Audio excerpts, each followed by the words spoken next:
अस्सलाम वालेकुम। अच्छा, वो पिछली वीडियो में हमने फ़ाइल को कन्वर्ट किया था, उसका स्केल फैक्टर लगाया था और स्केल फैक्टर के बाद हमने उसको अलाइन किया था। फिर वीडियो काफ़ी लेंथी हो गई थी, हमने उस पर कुछ उसका डेटा नहीं बनाया था और मैंने कहा था कि अगली वीडियो में बनाएंगे। तो ये सारी फुटिंग्स हैं इस एरिया में, इनका भी डेटा बनाना है। फुटिंग्स का मैं डेटा बनाऊँगा और उसमें आपको दिखाऊँगा कि मैं कौन सी लिस्ट इस्तेमाल करता हूँ और किस तरीके से उसको फिर कन्वर्ट करूँगा SDR फाइल में, जो कि मैं आगे सोकिया टोटल स्टेशन में इस्तेमाल करूँगा। अच्छा, तो वीडियो को स्टार्ट करते हैं। और पहले मैंने एक PDF फाइल को कन्वर्ट किया था और उसमें फिर स्केल फैक्टर अप्लाई किया था, क्योंकि हम उसकी डायमेंशन वगैरह मैच करनी थी। अभी मेरे पास एक कैड फाइल रिसीव हुई है और उस कैड फाइल पे मुझे स्केल फैक्टर अप्लाई नहीं करना पड़ेगा, और वो मैं आगे चल के आपको दिखाता हूँ कि उसकी वजह क्या है। और ये फ़ाइल डाउनलोड करने के बाद मैं इसको ओपन करूँगा और उसमें फिर आगे चल के हम अपनी जो रिक्वायरमेंट है उसके हिसाब से आपको मैं सारा पॉइंट वगैरह डेटा बनाना और उसको फिर टोटल स्टेशन तक लेके जाके उसको कैसे इस्तेमाल करना है वो दिखाता हूँ। अच्छा, तो ड्राइंग ओपन होने के बाद हमें इस तरह से शो होगी और इसमें एक चीज़ आपको नज़र आ रही होगी कि कुछ लाइनें वगैरह या ड्राइंग हमें पूरी मुकम्मल तौर पे सही से नज़र नहीं आ रही। उसकी वजह ये है कि मैं चूँकि वाइट बैकग्राउंड इस्तेमाल करता हूँ और ये जो ड्राइंग बनी हुई है ये ब्लैक बैकग्राउंड पे या ब्लैक शीट पे बनी हुई है। तो उसको ठीक करने के लिए मैं ऑप्शन की कमांड इस्तेमाल करूँगा और इसको दोबारा से ब्लैक में कन्वर्ट करूँगा। तो वो कैसे करते हैं, तो मैं OP की कमांड दूंगा, OP ऑप्शन। तो उसके बाद एक मेन्यू खुलेगा।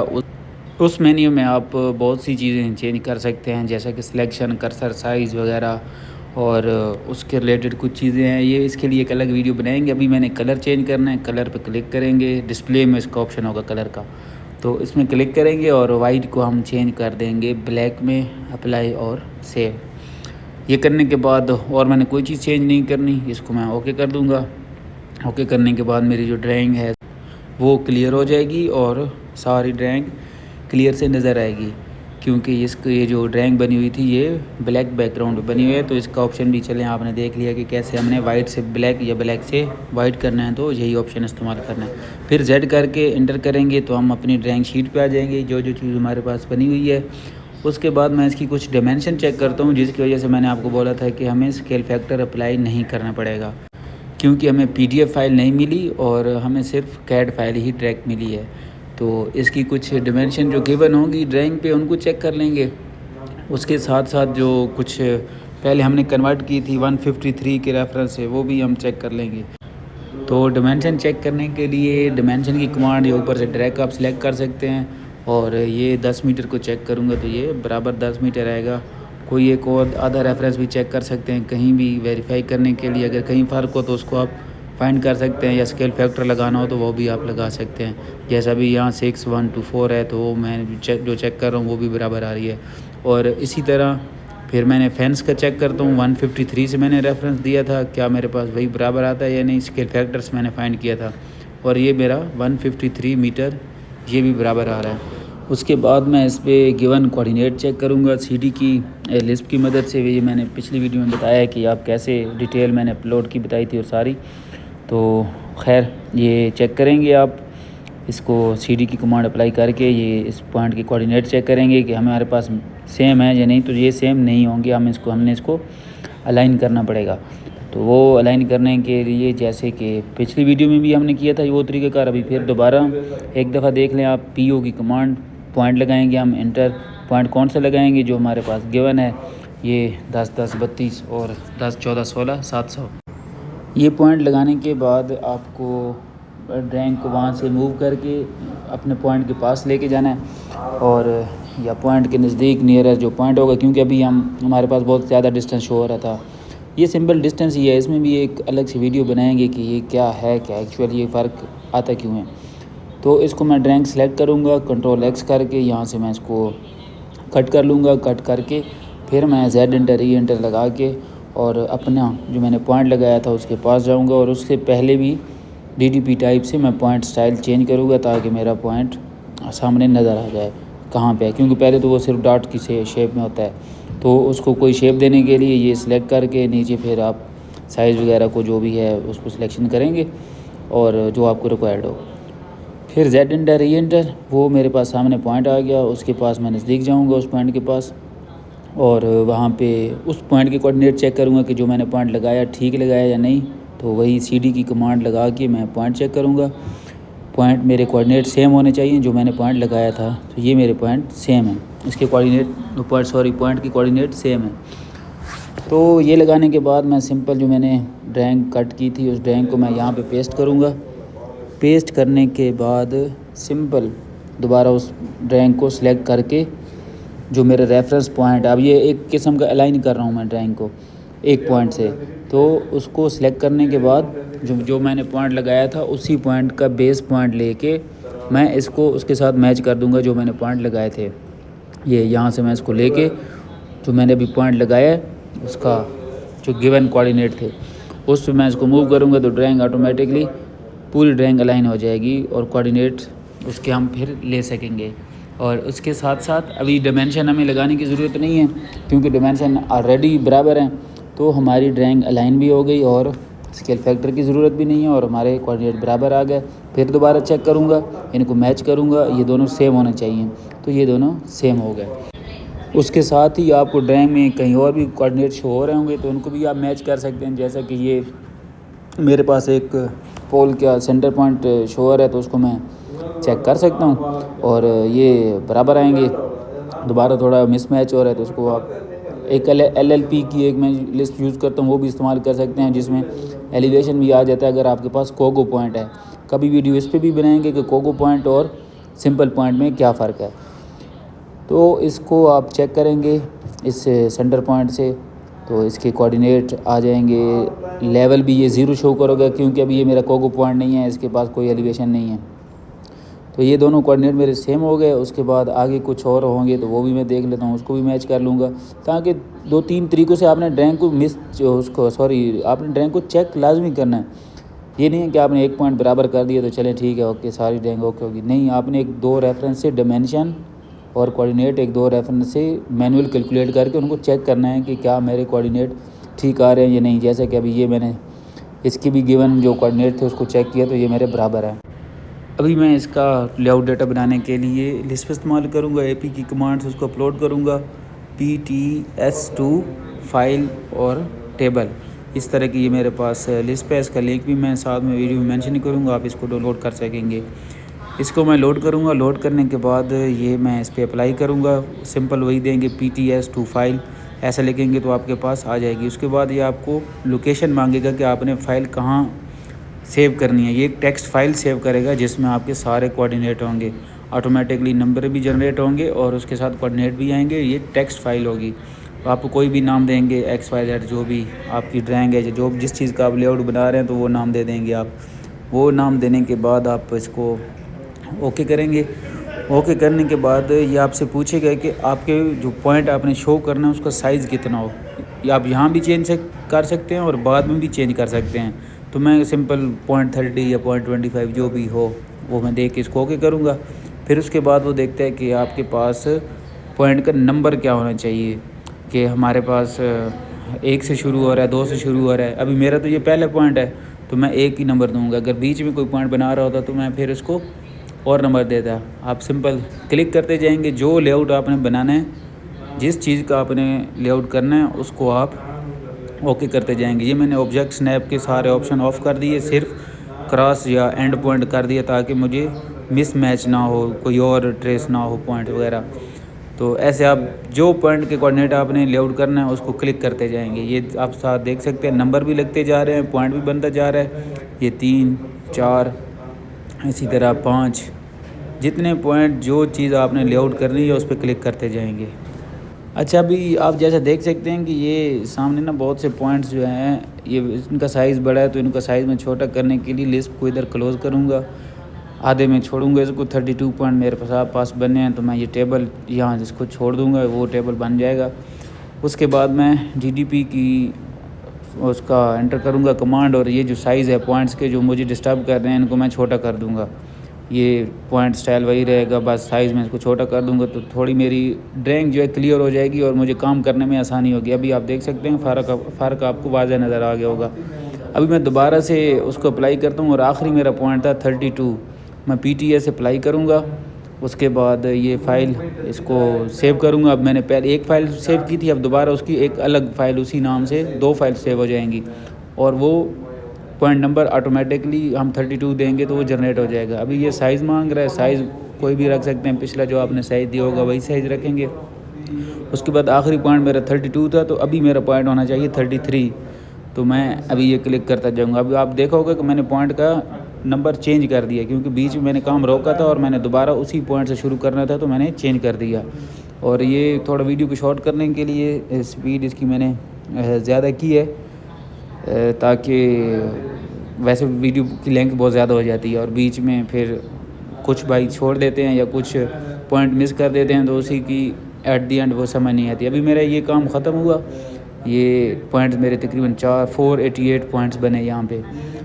तो अभी मैंने 32 का जो मैंने टेबल बनाया था उसी के आखिरी पॉइंट से पे ही मैं आखिर में क्लिक करूँगा। इधर जब आप सब पॉइंट क्लिक कर लेंगे, इंटर प्रेस करेंगे, फिर आपसे ये लिस्ट कमांड में आपको पास मेन्यू आएगा कि आपको टेबल चाहिए या नहीं। तो आखिरी 32 के नीचे मैं क्लिक करूँगा, लेकिन मैं इस तरह से इसको इस्तेमाल नहीं करता, मैं इसको सिलेक्ट करके डिलीट कर दूँगा। आप इस तरह इस्तेमाल कर सकते हैं, आपको मैनुअल कोऑर्डिनेट चाहिए हो तो आप उसी तरीके से इस्तेमाल कर सकते हैं, लेकिन मुझे ये टेबल नहीं चाहिए। कैड पे मैं टेक्स्ट फाइल को कन्वर्ट करूँगा टोटल स्टेशन में, तो इसको सिलेक्ट करके मैं डिलीट कर दूँगा।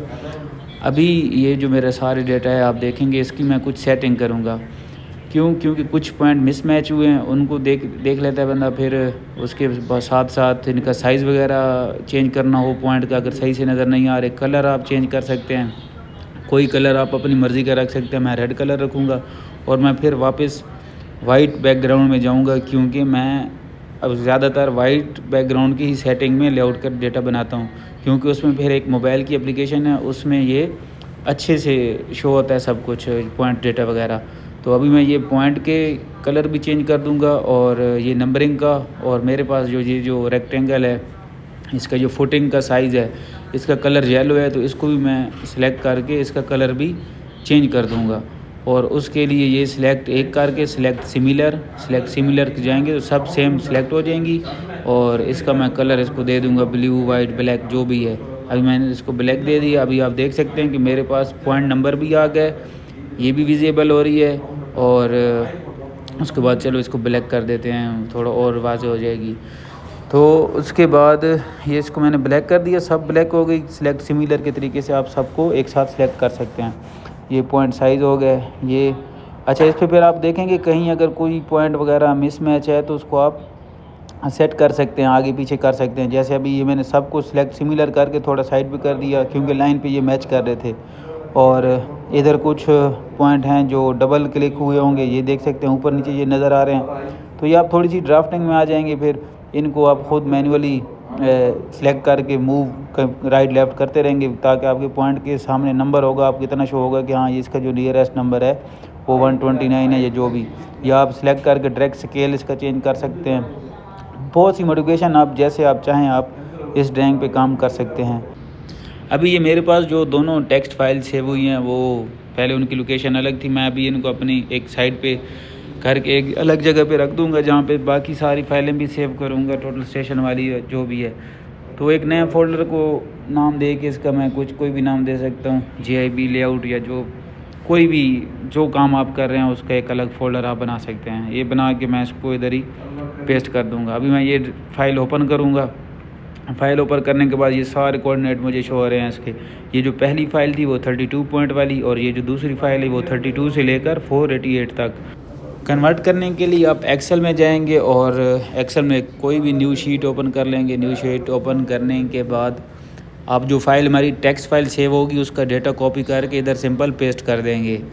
और जितनी फ़ाइल हमारे पास सेव हुई थी, डबल फाइल थी, अलग अलग थी, तो मैं इसके 32 पॉइंट थे पहली फ़ाइल में, तो मैं इसको 32 रो से नीचे ले आऊँगा, इसको मूव कर दूँगा।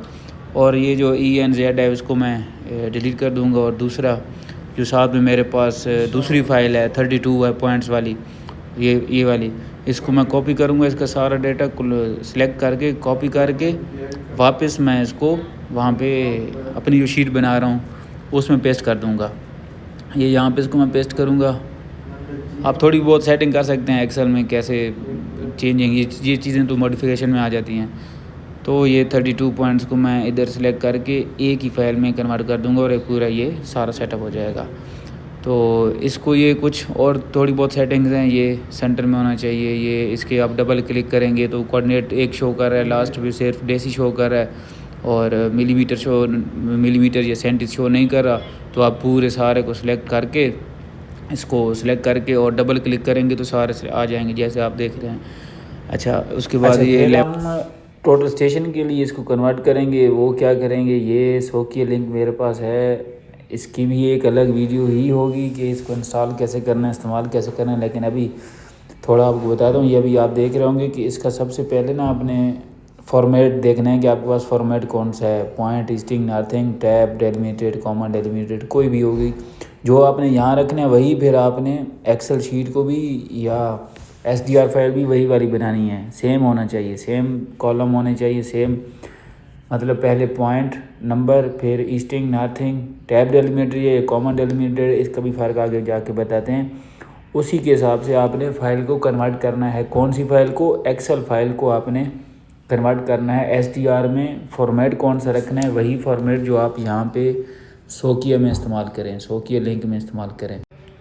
ये एक्सेल फाइल है, इसमें आप देख सकते हैं पहले पॉइंट नंबर है, फिर स्ट्रिंग है, नथिंग है और आगे में लेवल 0 रखना है और कोड कोई भी आप दे सकते हैं, F दे सकते हैं, कोई भी आप कोड लाजमी देना। और इसमें पहली रो नहीं होगी जिसमें लिखा हुआ होगा नंबर, EN और Z, इस तरह का वो कुछ नहीं होगा। अच्छा, एक्सेल को SDR में कन्वर्ट करने के लिए सिंपल आप एक न्यू टेक्स्ट फाइल बनाएंगे। यहाँ पे न्यू टेक्स्ट फाइल, ये जैसे न्यू फोल्डर बनाते हैं उसी तरह आप बाहर न्यू टेक्स्ट फाइल बनाएंगे। ऑप्शन आएगा आपके पास, उसके बाद आप इसका एक नाम देंगे, जो आपने नाम जो वर्क कर रहे हैं उसी रिलेटेड कोई नाम दे देंगे आप। वो देने के बाद ये ओपन करेंगे, ओपन करके उस फाइल को आप कॉपी करके यहाँ पे आके पेस्ट करेंगे। जो फाइल आपने एक्सेल में उसको पूरा सेटअप किया है उसके अकॉर्डिंग, सोकिया लिंक के अकॉर्डिंग उसको आप आके यहाँ पे पेस्ट करेंगे। तो अभी ये टैब डेलिमिटेड ऐसे है, आप देख सकते हैं हर कॉलम के दरम्यान में नंबर और स्ट्रिंग के दरम्यान में भी स्पेस है, आगे भी स्पेस है, फिर इसको कहते हैं टैब डेलिमिटेड। अगर ये एक साथ लिखी होती और कॉमा होता तो आप उसको कॉमा डेलिमिटेड कहते हैं। और इसको फिर हम सेव कर देंगे। सेव करने के बाद ये हमारी कौन सी फाइल है, ये एक SDR फाइल है। और ये फाइल हमने एक्सेल के डेटा से, एक्सेल की शीट से सिर्फ एक text file, new text file create की, उसमें उसका डेटा पेस्ट किया और इसको ये हमारी SDR फाइल बन गई। उसके बाद ये सोकिया लिंक पे आ जाते हैं। सोकिया लिंक में आके एक दफ़ा फिर आप ऊपर अपर कॉर्नर में चेक कर लेंगे कि आपका जो फॉर्मेट है वो बराबर होना चाहिए। अब कौन सी वो फाइल से जो SDR फाइल आपने कन्वर्ट कर दी है वो और इसका फाइल फॉर्मेट बराबर होना चाहिए। एक्सेल, सोकिया और SDR फाइल का फाइल फॉर्मेट जो वो बराबर होगा। ठीक है, अभी आप डेटा ओपन करेंगे। ओपन डेटा करने के बाद आप वही फाइल सेलेक्ट करेंगे जो आपने SDR फाइल सेव की है। उस फाइल को जाके जो लोकेशन होगी वहाँ से फाइंड करके उसको सिलेक्ट करने के बाद आप ओपन करेंगे। ओपन करके इसका जो सारा डेटा होगा आपको यहाँ पे शो हो जाएगा। अभी आप देख सकते हैं टैब, उसका कोड भी आ गया, सब कुछ, स्ट्रिंग, नथिंग जो भी है, नंबरिंग भी आ गई सारी। ये वही नंबरिंग है जो नंबरिंग हमने AutoCAD में बनाई है, वही सेम नंबरिंग आएगी यहाँ पे, कोई चेंज नहीं होगा। तो इसको ये सारा डेटा थोड़ा बहुत वेरीफाई करने के बाद उसके बाद आप इसको ऊपर आप देखेंगे कि एक्सपोर्ट का ऑप्शन है। आप जैसे सामने वो जो जहाँ से हमने चेंज किया था उसका point, string, nothing format change किया तो उसके आगे देखें ओपन डेटा के आगे ड्राइंग के आगे एक्सपोर्ट का ऑप्शन है। उस ऑप्शन पे क्लिक करेंगे तो आपके पास एक नया मेन्यू खुलेगा। उस मेन्यू में आपके पास जो फाइल अभी आपको चाहिए, आपको CSV चाहिए, आपको SDR दोबारा चाहिए, जो भी फाइल चाहिए आपको, आप इसमें क्लिक करेंगे। सिंपल उसका आगे नेक्स्ट फॉर्मेट क्लिक करेंगे, जिस टाइप की होगी वो, तो ये 33 टाइप S टाइप की होती है, उसको सिलेक्ट करेंगे। वो सिलेक्ट करने के बाद दोबारा आप ओके के ऑप्शन पे क्लिक करेंगे तो आपकी फ़ाइल सेव हो जाएगी टोटल स्टेशन के लिए। और बाकी जो CSV या टेक्स्ट फाइल है वो डायरेक्ट हमारी इस्तेमाल होती है लेका अगर टोटल स्टेशन हो तो। अभी ये चूँकि हमारे पास सोकिया है तो सोकिया को इस्तेमाल करने के लिए SDR 33 उस पर क्लिक करके ओके करेंगे। और अपने जो हमारा डेटा है वो कंप्लीट हो गया प्रोसेस। हमने AutoCAD से लिस्प की मदद से पॉइंट बनाए, उनसे एक ऑटोमेटिक टेक्स्ट फाइल जनरेट हुई। उस टेक्स्ट फाइल को हमने कन्वर्ट किया एक्सेल में, एक्सेल की फ़ाइल को फिर हमने कन्वर्ट किया SDR फाइल में, SDR फाइल से फिर हमने उसको इंपोर्ट किया सोकिया में, क्योंकि हमने फिर दोबारा एक कोऑर्डिनेट टाइप की फ़ाइल बनानी थी। तो सोकिया में इंपोर्ट करके फिर हमने फ़ौरन ही उसको एक्सपोर्ट कर दिया SDR फाइल में, जो कि हमने इस्तेमाल करनी है टोटल स्टेशन में, और उसका लेआउट करना है हमारा रिक्वायर्ड जो भी किसी किस्म का भी लेआउट हो। अच्छा, फिर ये जो डेटा मैंने बनाया है इसको मैंने USB में कॉपी किया था। इसको अभी टोटल स्टेशन में इनपुट करने के लिए ये यहाँ इसकी स्लॉट है USB की, ये USB मैंने लगा दी। USB लगाने के बाद ये टिल्ट वगैरह को चलो ओके हो गया। फिर उसके बाद आप जाएंगे, ये पहले आप मेन पेज पे होंगे, ठीक है। इधर आप अगर पेज चेंज करेंगे तो आपको ऑप्शन नहीं मिलेगा USB का, तो आप जाएंगे यहाँ एक दफ़ा इधर से बैक जाएंगे। बैक जाके जब जहाँ से पेज चेंज नहीं होते और इसका मेन कॉन्फ़िगर वाला या ऑब्जर्वेशन वाले पेज पे आएंगे तो नीचे आपको ऑप्शन मिलेगा USB का। USB में जाएंगे, या फिर पहले आप एक कोई भी जॉब बना लेंगे, जैसे डेटा पे जाके जॉब पे जाएंगे, फिर जॉब सिलेक्शन में जाएंगे और ये लिस्ट में जाएंगे। लिस्ट में जाके अभी ये मैंने पहले भी एक दफ़ा कॉपी किए हैं तो यही पॉइंट हैं, ठीक है। तो अभी मैं वैसे इसको आपको दिखाने के लिए एक नई जॉब में करता हूँ। तो ये जॉब नंबर 8, इसमें अभी देखें कोई पॉइंट नहीं है, या GCP 1 या 7 कोई भी हो, कोई एक जॉब आप सेलेक्ट करेंगे। ये जैसे जॉब 10 करते हैं, ये करेंगे, इंटर करेंगे। फिर इसमें बाद किसी जगह पे स्केल फैक्टर भी यूज़ होता है, जैसे मेरे पास भी है। अगर जॉब डिटेल में जाऊंगा तो ये देखें, ये नीचे अभी एक आ रहा है, लेकिन मेरा यहाँ पे स्केल फैक्टर है 0.99976159। ये मेरा यहाँ का स्केल फैक्टर है। इससे भी थोड़ा डिस्कस करेंगे। ये ट्रवर्स के टाइम में ये हम स्केल फैक्टर फाइंड करते हैं, तो इसके लिए भी मैं आपको डिटेल बताऊँगा। इसको मैं ओके करूँगा। ओके करने के बाद फिर दोबारा मैं ये USB में जाके USB के ऑप्शन पे ओके करूँगा। फिर मेरी जो फ़ाइल होगी S टाइप है या T टाइप है, जो फ़ाइल आपने सोकिया लिंक से कन्वर्ट की होगी वही फ़ाइल आप यहाँ पे ऑप्शन सेलेक्ट करेंगे। जैसे ये मैं S टाइप की करता हूँ। S टाइप करने के बाद अगर आपने एक्सपोर्ट करना हो तो सेव डेटा में जाएंगे, अगर आपने इंपोर्ट करना है तो फिर आप ये लोड डेटा में जाके इंटर करेंगे। लोड डेटा में जाके अब ये ऑप्शन मांग रहा है कि क्या आप इसी जॉब में इंटर करेंगे डेटा, तो इसको आप ओके करेंगे। ओके करने के बाद अभी ये बता रहे कि कौन कौन सी फ़ाइल है मेरे पास। ये GIB SDR 2033, ठीक है। तो अभी ये मेरी जो लेटेस्ट है ये GIB FSO है, तो इसको मैं ओके करूँगा। कुछ उसमें पहले जो इंपोर्ट की थी उसमें कुछ फ़र्क था, तो इसी वजह से GIB FSO इसको मैं एंटर करूँगा, यस करूँगा। तो ये आप देख सकते हैं कि पॉइंट काउंट हो रहे हैं और डेटा मेरा इसमें टोटल स्टेशन में इंपोर्ट हो रहा है। अच्छा, डेटा इंपोर्ट होने के बाद ये मेरे तकरीबन 500 पॉइंट्स ये फ़ाइनल हो गए, और उसके बाद मैं जाऊँगा सीधा SO में, लेआउट में जाके इंटर। अब यहाँ से मैं सिर्फ पॉइंट नंबर चेंज करूँगा, ड्राइंग में रेफरेंस देखूँगा मैंने कौन सा पॉइंट लेआउट करना है, सेलेक्ट करूँगा। फिर मुझे मैनुअल पुट करने की ज़रूरत नहीं है कोई भी पॉइंट। मेरे टाइम भी सेव होगा, मेरा काम ड्राइंग के हिसाब से भी, मेरे पास डेटा भी सेव रहेगा कि मैंने कौन सा लेआउट किया था, और अगर किसी पॉइंट में फ़र्क होगा तो वो भी फाइंड हो जाएगा। तो ये एक तरीका है, आप इस तरह जॉब का इस्तेमाल करके और जो लिस्ट बताई है उसका इस्तेमाल करके पॉइंट डेटा बना के AutoCAD की मदद से आप अपने काम को आसान कर सकते हैं। शुक्रिया, दुआओं में याद रखें। आपका भाई अवैस वसी।